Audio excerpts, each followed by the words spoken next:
एक बहुत अच्छी लाइन है, जैसे घटना का घटना हमारे हाथ में नहीं है, लेकिन उस घटना में रंग भरना हमारे हाथ में है। तो ये जो बात है ये बिल्कुल फैक्ट है कि किसी भी सिचुएशन में क्या हम उस पर रिएक्शन देते हैं या क्या उस पर हम रंग भरते हैं, ये चीज़ हमारे हाथ में है।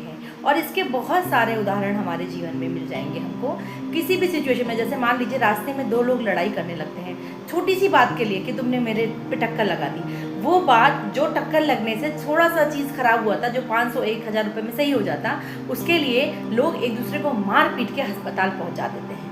दूसरा, इसी तरीके से बहुत सी घटनाएं एंशियंट टाइम से ही निकल के आती हैं कि जब भी कोई सिचुएशन उतनी बड़ी नहीं होती है जितनी बड़ी सिचुएशन को हम बना देते हैं। और कोई भी दुनिया में ऐसी सिचुएशन है नहीं जिसका कि सल्यूशन हमारे हाथ में ना हो।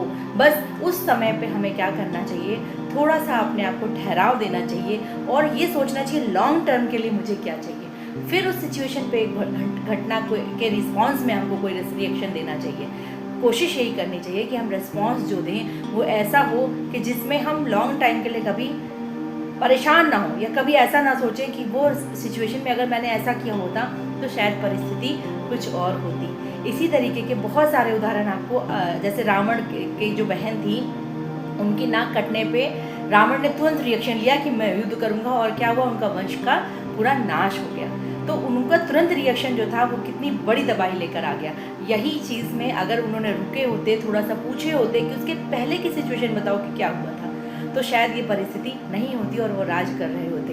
इसी तरीके की हमारे लाइफ में भी बहुत सारी सिचुएशंस आती हैं जहाँ पर हमें ये देखना चाहिए कि अगर ऐसी ऐसी परिस्थिति में हम फंस चुके हैं तो इसके रास्ते कैसे निकालें। क्योंकि अगर आप रास्ते नहीं निकालेंगे, आज तो आप तब भी ठीक हैं, कल को आप और पछताने पे आ जाएंगे।